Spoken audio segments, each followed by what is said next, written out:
E é engraçado como nós precisamos estar muito atentos a tudo aquilo que Deus, nosso Pai, está falando conosco.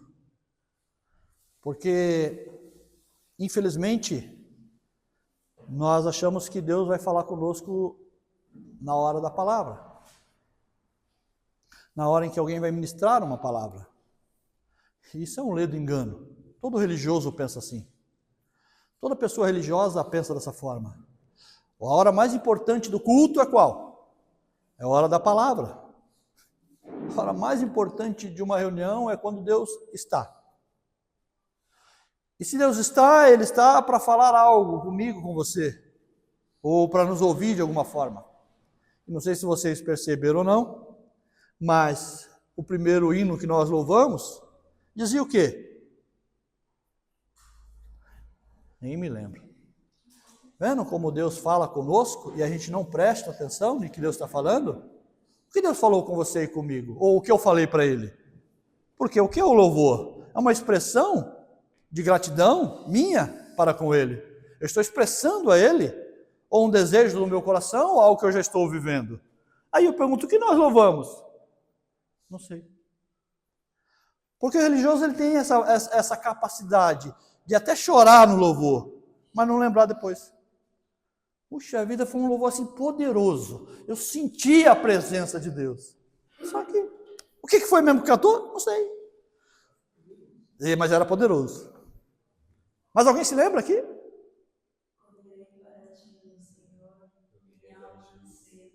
Reina sobre mim. Isso é um pedido? Isso é uma declaração? Reina sobre mim? Isso é um pedido, Deus, reina sobre mim? Ou é uma declaração? Senhor, reina. Deus está reinando. Isso é uma realidade. Né? E nós paramos para pensar nisso? O que é alguém reinar sobre alguém? Domínio total e absoluto. Tudo que eu tenho, nada é meu, tudo é dele. Quando Davi é rei de um reino, ou quando existe um rei numa nação, tudo que está dentro da nação pertence ao rei. É por isso que a palavra de rei é lei. O rei não precisa de um plenário, de um congresso para implantar uma lei. Aquilo que o rei disser é lei. Acabou a história. Porque ele é rei, ele reina sobre tudo e sobre todos. Sim, então quando a gente fala assim, reina sobre mim, será que é isso mesmo? Será que ele está reinando sobre mim mesmo? Ou sobre você? Fique tranquilo, está o ouvido mais perto da minha boca, é o meu mesmo, então quando eu falo para vocês é para mim. Fique tranquilo quanto a isso. E o segundo louvor, que tenho certeza que vocês se lembram, também é o quê? Ah, tudo é dele, porque se ele é rei, se ele é um rei, nós cantamos, reina sobre mim, se ele é rei de um reino, então tudo que está dentro do reino pertence a ele. Veja como as coisas, até se a gente entender, Deus está falando conosco. Nada é meu, tudo é dele. Nada tem a ver comigo, tudo tem a ver com ele. Né? Não é isso? E aí vem a nossa querida Viviane, cantando um louvor, que a semana inteira, de uma certa forma, Deus falou o coração dela, né? E fala sobre o que esse louvor?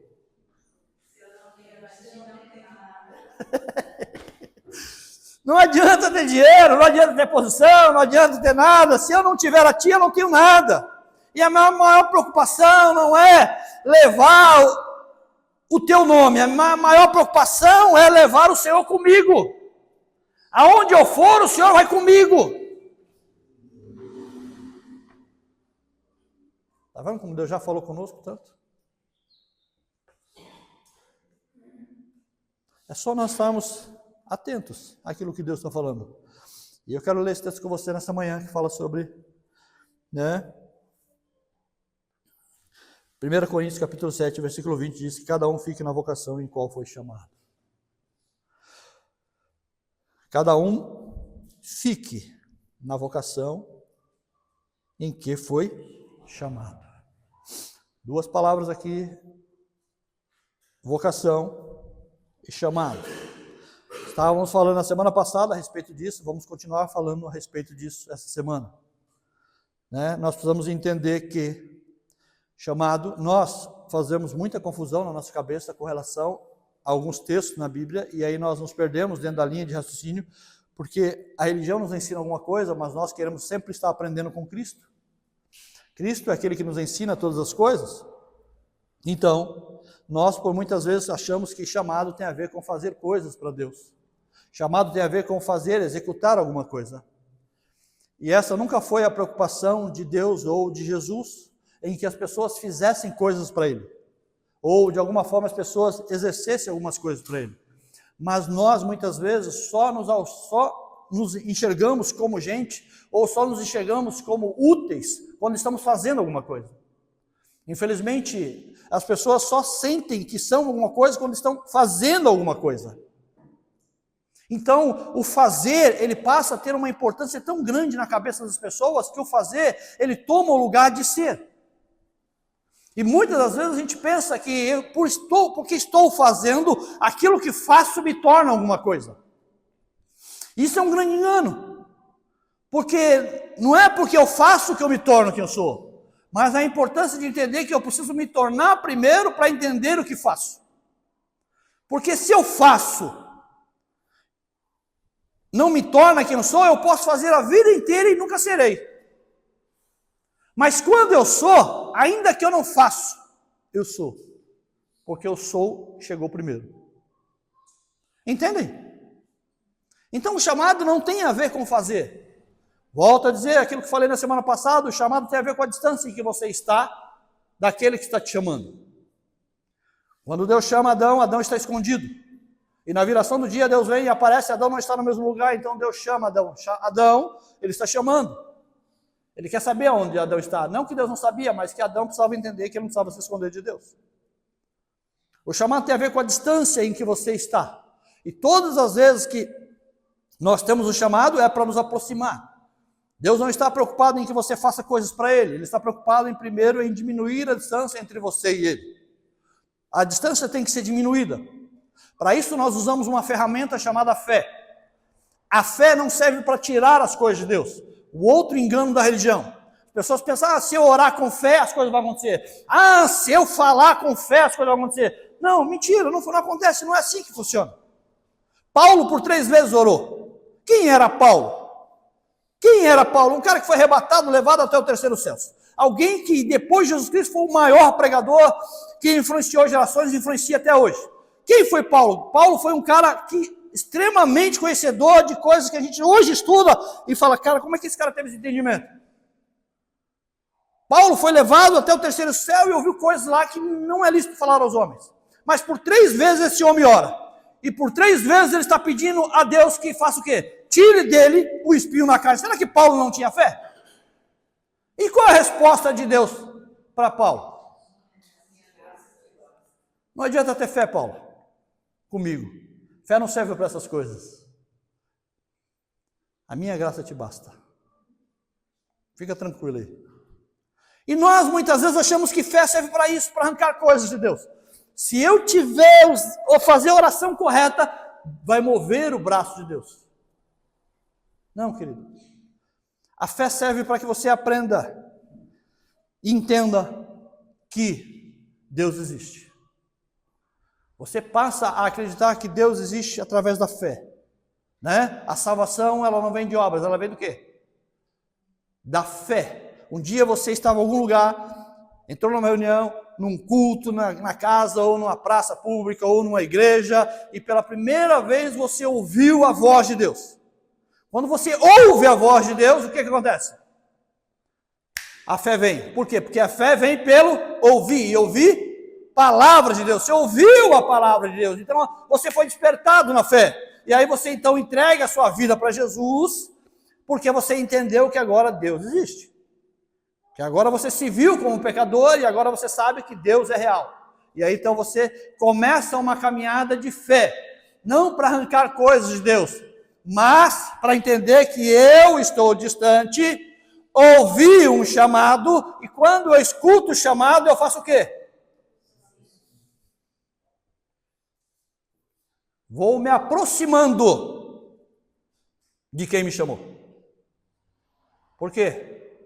Porque ele disse: vinde a mim quem? Vinde a mim quem? Todos que estáis cansados e oprimidos. Não é vinde a mim? Então, um dia que você ouviu minha voz, está cansado e está oprimido, você precisa fazer o quê? É eu que vou até você? Não, é você que vem até mim. Vinde a mim, que estáis cansados, todos estáis cansados e oprimidos, e o que mais? Sobrecarregados, o que mais? Eu vos aliviarei. Tomai sobre vós o meu jugo e aprendei de mim. Aprendei de... Por que aprendei de mim? Porque agora você está perto. Você veio. Você estava distante, agora você se aproximou, agora você está perto. Quando você está perto, então você pode ouvi-lo. Quanto mais você ouvi-lo, mais você aprende dele. Sim ou não? Tranquilo? Ótimo. Por que nós estamos fazendo essa divisão para você entender? Primeiro, essa questão do chamado. O chamado tem a ver com distância. Todas as vezes que Jesus passou e ele via um pescador, ele fazia o quê? Fazia o quê? Vinde após mim. Ele falou, ó, eu vou, vem, que você vai ser tal coisa. Não, não. Vem primeiro. Se aproxima. Anda comigo. Aprenda a desfrutar da minha companhia. Você vai ouvir coisas de mim que os outros não ouvem. Por quê? Porque você está perto. Você vai entender coisas que os outros não entendem, porque você vai estar perto. O segredo aqui é a distância. É o quanto eu estou perto dele ou o quanto eu estou longe. Sim? Tranquilo? Tudo bem até aí? Ou não?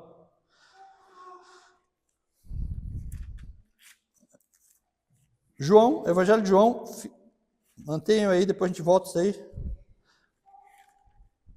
Evangelho de João.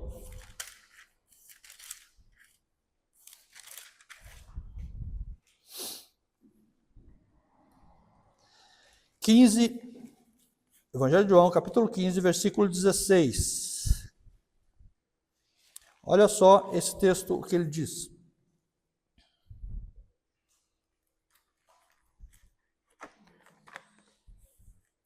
Evangelho de João 15, 16, diz assim: não me escolheste vós a mim, mas eu vos escolhi a vós, e vos nomeei, para que vades e deis fruto, e o vosso fruto permaneça, a fim de que tudo quanto em meu nome pedires ao Pai, Ele vos conceda. João está aqui descrevendo para nós aquilo que Jesus falou. Jesus falou o quê? Não foram vós que me escolheram. Ninguém aceita Jesus, né? Ele é que te aceitou primeiro, por isso ele te chamou. Por isso ele te chamou. Se ele não te chama, você não vem. Então ele te chamou. Não foram vós que me escolheram, mas eu escolhi a vós. Então eu chamo você para perto. Quando eu chamo você para perto, perto dele, ele vai fazer o quê? Vai te nomear. Vai te dar algo a fazer. Presta atenção aqui, que vem primeiro o chamado, depois vem a vocação. E aí o que acontece? Depois que ele te dá alguma coisa para fazer, que é te nomear alguma coisa, aí ele diz para que você possa ir e dar frutos, e o vosso fruto permaneça, a fim de que tudo que pedires em nome, tudo que pedires ao meu Pai, Ele vos conceda. O pedir aqui está onde na história? Hã? No final. Mas por que a gente vive pedindo então? Você nem veio, você nem entendeu o que era para fazer, você nem foi, deu fruto, mas já está pedindo. Aí uns ainda dá aqueles gatinhos, né? Fala assim, não, eu vou pedir porque se ele me der eu consigo fazer.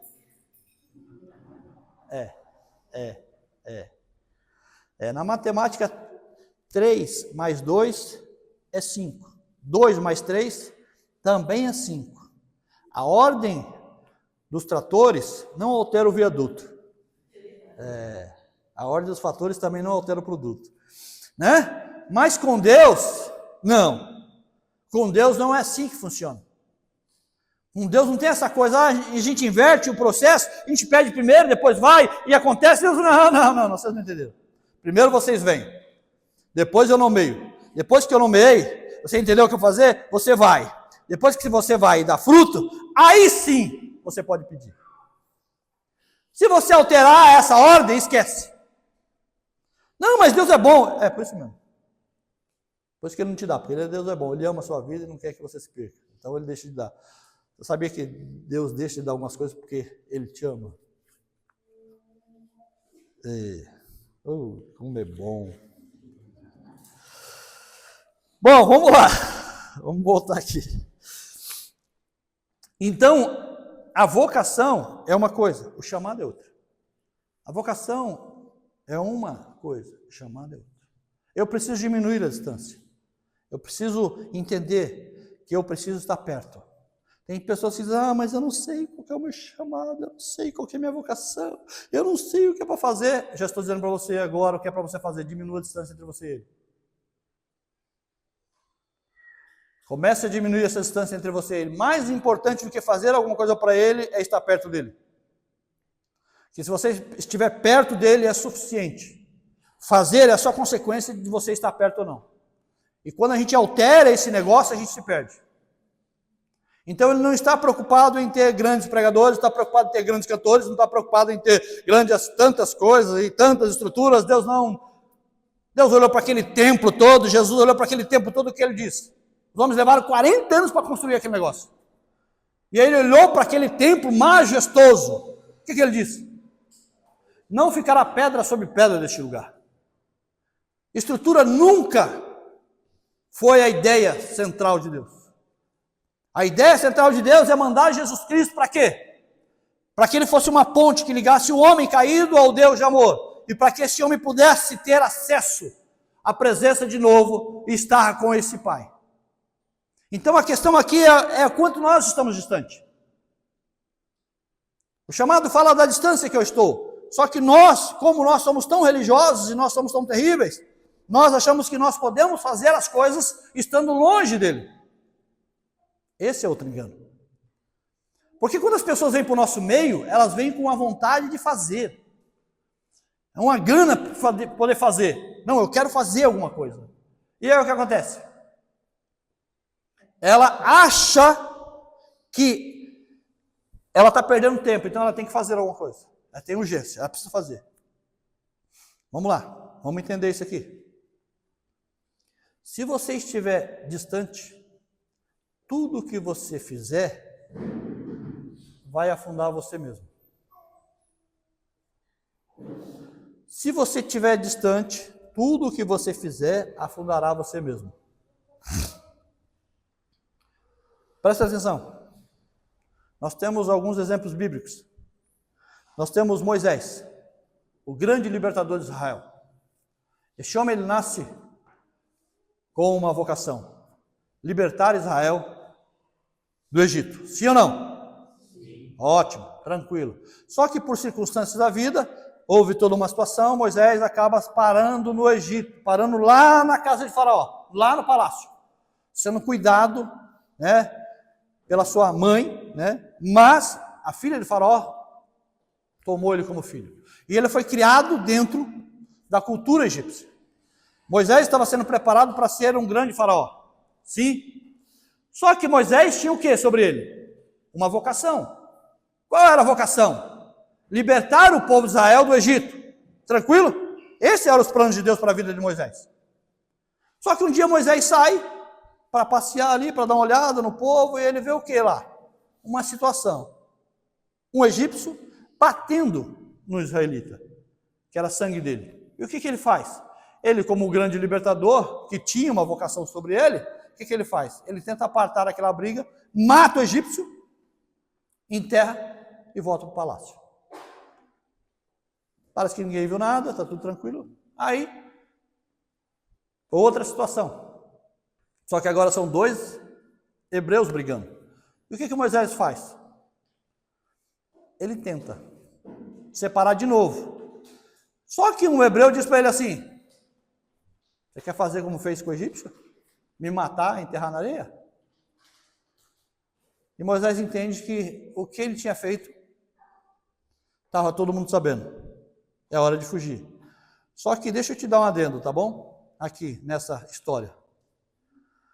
Quando Moisés matou o primeiro egípcio e enterrou na areia, só estava ele, o egípcio e o hebreu.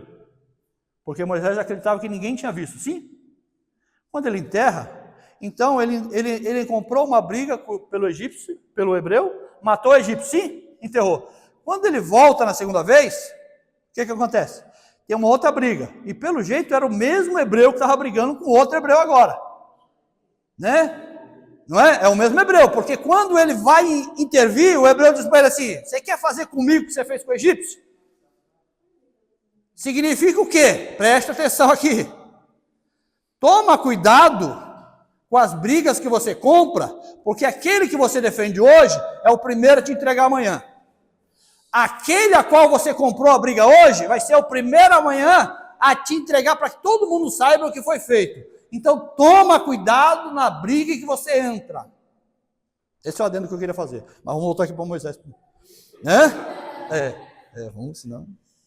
E aí então Moisés ele tem uma vocação. E aí quando sabe-se dessa história toda, Moisés foge. Ele fica 40 anos em Midian, cuidando lá das ovelhas, lá do Jetro, bonitinho. Ele está no monte esse dia, orando. Só que Moisés, ele foi criado em toda a ciência do Egito. Ele era um cara experimentado em toda a ciência, numa ciência. Então Moisés era muito inteligente. Só que um dia ele olhou e viu o negócio pegando fogo e não se queimava. Falei, que loucura essa daí. O negócio está pegando fogo e não consome. E pega fogo e não se consome. E aí ele fala assim, vou me aproximar para ver esse negócio melhor. Quando ele vai se aproximando, Moisés vai o quê? Vai o quê? Moisés vai o quê? Se aproximando, diminuindo a distância. Quando ele vai se aproximando, ele ouve uma voz. Disse Moisés, tira a sandália dos teus pés, porque o lugar onde você está é santo. Moisés tinha uma vocação, agora ele tem um chamado. Moisés está se aproximando, e aí Deus vai dizer para ele o seguinte: Moisés, eu vou te enviar a Faraó. Agora ele tem uma vocação e tem um chamado. Ele está perto e agora pode executar o que ele nasceu para fazer. Está tudo certo agora. Agora ele vai se tornar o grande Moisés que ele tinha que se tornar, porque Deus assim queria. Entendem? A vocação e o chamado. Toda vocação só é autêntica quando você está perto e é liberado por ele para fazer o que é para ser feito no tempo que ele quer que você faça. O tempo não sou eu que determino, é ele que determina. Tranquilo? Temos outro exemplo, Isaías. Isaías, o grande profeta Isaías, messiânico, que trouxe mais mensagens, profecias a respeito do Messias. Do capítulo 1 ao capítulo 5 de Isaías, o que ele está dizendo? Tinha uma vocação muito forte sobre ele, ser profeta. Ele seria um grande profeta, já estava predito que ele seria um grande profeta. O que acontece? Então ele tenta colocar essa vocação em prática. E ele começa, ai desse, ai daquele outro também, porque profeta é isso, é mostrar o pecado dos outros, é dar direção, o profeta faz isso. Ele está desde o capítulo 5, do 1 ao 5, tentando colocar essa vocação, mas ele está longe. Mas no capítulo 6, diz que o ano em que morreu o rei Uzias, ele entrou no templo. E quando ele entrou no templo, o que ele fez? Ele tem uma visão dos céus, o trono, os anjos, tudo mais. E aí ele percebe que um anjo tira uma brasa viva e vem até ele. E faz o quê? Toca na sua língua. E a Bíblia diz que a sua iniquidade foi tirada. Naquele momento, ele tinha uma vocação e agora ele tem um chamado. Ele está perto o suficiente porque ele está purificado. Ele está ouvindo a voz de Deus. O outro adendo que eu quero fazer aqui para você. Tome muito cuidado. Muito cuidado. Ainda bem que está sendo gravado e eu tenho certeza que vai atingir muita gente, graças a Deus por isso. Tome muito cuidado. Isaías tinha uma vocação. Ele seria um grande profeta. Só que quando ele entra no templo, ele tem uma visão. Uma visão fora do normal. ele vê o trono de Deus, ele vê os anjos, um anjo dizendo para o outro: santo, santo, santo, santo. Então ele está ouvindo, ele está, além de ver nos anjos, ele está ouvindo os anjos também. Né? Ele sabe que os anjos têm 6 asas, com 2 eles cobrem os pés, com 2 eles voam, e com 2 eles cobrem o rosto. Tudo isso Isaías está vendo e ouvindo. Mas a única coisa que Isaías não ouve é a voz de Deus. E por que ele não ouve a voz de Deus? Porque quando o anjo tira a brasa viva do altar e vem até ele, toca na sua boca, na sua língua, o texto é claro: a sua iniquidade foi tirada. Quando a iniquidade dele é tirada, ele já não ouve mais anjos, ele já não vê mais anjos. O que ele está ouvindo agora? Ele ouve a voz de Deus. Quem enviarei? Quem há de ir por nós? Então o adendo que eu faço para vocês aqui é o seguinte: para se ouvir a voz de Deus, a iniquidade tem que ser tirada. Dentro da iniquidade você até tem uma visão sobre as coisas de Deus, mas não ouve Deus. Tem muita gente que está tendo visões sobre Deus, mas não escuta Deus.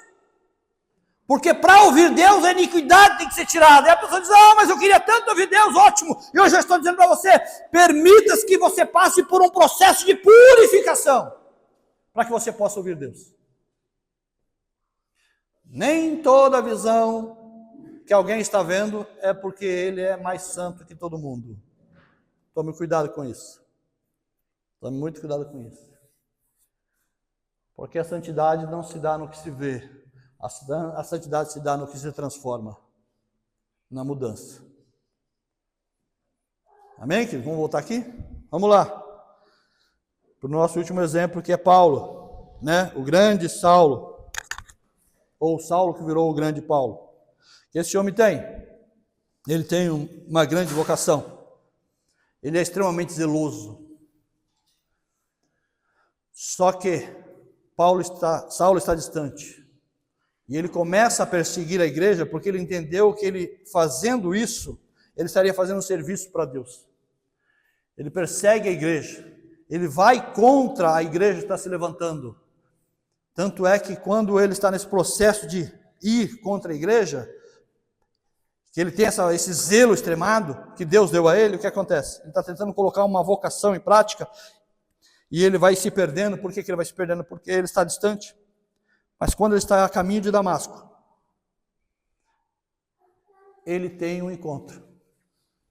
E quando ele tem um encontro, naquele momento, naquele encontro, agora ele tem um chamado e uma vocação. Agora ele está perto o suficiente para entender a sua vocação. E então ele vai se tornar o que ele vai se tornar dentro daquilo que Deus tinha para a vida dele, porque agora ele está perto o suficiente.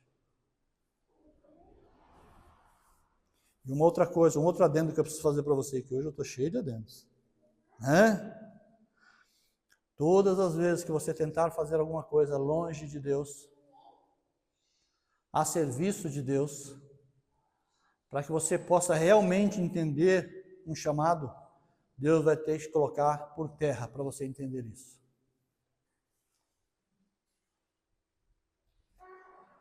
Saulo de Tarso precisou cair. Além de cair, precisou ficar cego para poder entender aquilo que Deus tinha na vida dele. Todas as vezes que nós tentarmos fazer alguma coisa longe de Deus e Deus precisar tratar com a gente para nos trazer para perto, Ele vai ter que nos colocar no chão e nos fazer ficar cegos para que a gente possa entender a realidade que Deus quer. Amém, queridos? Entendemos então o que é um chamado? Eu não posso exercer nada estando longe. Por quê? Porque se eu estiver longe eu me perco. Por isso nós precisamos da fé para estar nos aproximando cada vez mais de Deus, para desfrutar da companhia de Deus, para estar com Jesus, com o Espírito Santo, e assim nós podemos entender o que Ele quer de mim no tempo certo, para que eu possa fazer as coisas para Ele. Porque tudo que fazemos nessa terra deve reverter glória a Ele. Então, se Ele hoje está chamando você, Ele está querendo que você esteja próximo dEle. Ah, não, é para que eu seja um grande pregador? Não, para que eu seja um grande cantor? Não. Não. Ele quer que você esteja perto dele. Se você vai ser um grande pregador, um grande cantor, alguém, isso é uma outra história. Mas a preocupação, vamos colocar assim, se Deus estivesse preocupado com alguma coisa, ele estaria preocupado em você estar perto dele. Desfrutando da companhia dele. Porque mais importante do que fazer alguma coisa para ele, é ter ele. Esse é o mais importante.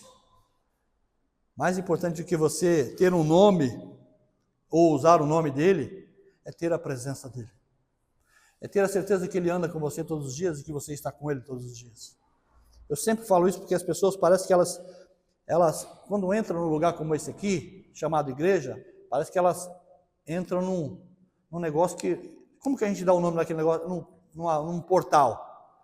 Entra num portal. Num portal. Quando entra assim num lugar assim, chamado igreja, parece que elas entram num portal. Elas são de um jeito lá fora, aí quando entra assim, aí passa pelo portal, Tiago, aí quando chega aqui, tem uma transformação. Outro mundo, outra realidade. Aí quando chega aqui é uma outra realidade. Aí quando sai também, passa pelo portal de novo, aí volta para outra realidade. Entendeu? Aí eu fico meio confuso com esse negócio, com esse pessoal, porque é um pessoal esquisito. Aí o pessoal fala que eu sou esquisito, mas eu acho que eles são muito esquisitos, porque não dá para entender esse negócio. Porque quando eles passam assim, eles se transformam. Nossa! Falei na semana passada, né? O cara vem quebrando pau com a mulher de casa até a porta da igreja. Quando a gente tem um obreiro na porta, é pior, né? Porque às vezes o obreiro pega a discussão dentro do carro, às vezes o obreiro pega, né? Porque não dá tempo para parar a discussão e nem perceber que o obreiro está na porta. Mas quando, aí vem quebrando pau. Aí os dois quebrando. Aí quando chega aqui na igreja, passa pelo portal. Paz do Senhor. Aleluia. Glória a Deus. Oh, Jesus é bom. Lógico, tem que entrar de mão dada. Como não de mão dada? Vamos pensar o quê? Tem que entrar de mão dada. Abre a porta do carro para ela. Não vou descer. E eu falo, que loucura é essa, gente? Que loucura é essa? Ele não está preocupado em você fazer coisas para ele. Ele não está preocupado em que você se torne alguém que faz as coisas para ele. E é muito triste você ver pessoas que estão fazendo coisas para ele, mas estão distante dele. Porque a gente usa uma coisa chamada lei da compensação. O que é a lei da compensação? Muitos pais fazem isso com os filhos, né? Na sua forma de criação. Muitos pais fazem isso. Então isso é cultural, gente. O que nós estamos fazendo aqui? Nós estamos brigando para mudar uma mentalidade. Isso é cultural.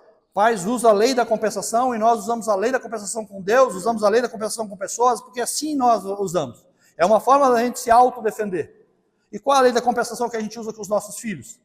Muitas vezes a gente fala assim para o filho, filho, o papai está ausente porque eu preciso trabalhar. E se eu não trabalhar, você não tem coisas. Eu preciso comprar coisas para você, seja roupa, seja comida, seja o que for, eu preciso comprar. Mas quando o seu filho nasceu, ele não pediu para você comprar nada disso. Foi você que desejou ele. Foi você que quis ele ou quis ela. Foi vocês que sonharam com isso, o casal sonhou com isso. Ele não estava vindo para o mundo pensando, quando eu nascer, meu pai vai trabalhar tanto, vai me dar um tênis, vai me dar um iPhone, vai me dar uma televisão, vai me dar um videogame. Ele não estava pensando nisso. Ele não fazia parte disso. Você sonhou, você desejou, você quis. Aí quando você traz ele para o mundo e ele está aqui, você fala, não, eu tenho uma obrigação com ele, eu preciso trabalhar. Mas esse trabalhar vai me ausentar, então ele vai entender. Ele não tem que entender porcaria nenhuma, é você que tem que entender. Teu filho não tem que entender absolutamente nada, quem tem que entender é você que gerou ele. E é você que tem que se virar nos 30 para se manter próximo dele, independente de quanto você trabalhe, porque você tem que trabalhar mesmo. Mas você não pode usar a lei da compensação e dizer, não, meu filho, ele vai entender. Não, você não entende, eu não entendo, ninguém entende. Isso é uma desculpa que nós damos. Um dia eu estava conversando com o Samuel e ele falou assim, pai, sabe qual é o meu sonho? O meu sonho é um dia poder dar uma casa para você. E eu disse, a que custo? Qual é o custo disso? Como assim, pai? Não estou entendendo, você vai usar a lei da compensação comigo? Você vai dizer, para me dar uma casa, você vai ter que trabalhar e trabalhar muito, e você vai ter que ralar muito, significa que você vai estar distante de mim, ou da sua mãe, muito tempo. E aí, quem sabe, quando a gente estiver velho, e você conseguir o dinheiro, e você vai chegar, pai, toma aqui uma casa. E eu vou dizer assim, bom, você me deu uma casa, eu só não tive você esse tempo todo. Então vamos fazer o seguinte, eu morro pagando aluguel, mas você é do meu lado. Não tem lei da compensação para essas coisas. Com Deus também não é da mesma forma. Às vezes você diz, Deus, eu estou trabalhando tanto, eu tenho visitado tanta gente, eu tenho ido para o hospital, eu tenho evangelizado, eu tenho entregado sopão, eu tenho feito tantas coisas, e Deus diz assim, ei, mais importante do que você fazer, é você estar perto de mim. Jesus funcionava ao contrário, irmão, do que a gente funciona. Jesus curou muita gente? Não. Jesus fez muito milagre? Fez. Mas Jesus nunca usou a lei da compensação. Por quê?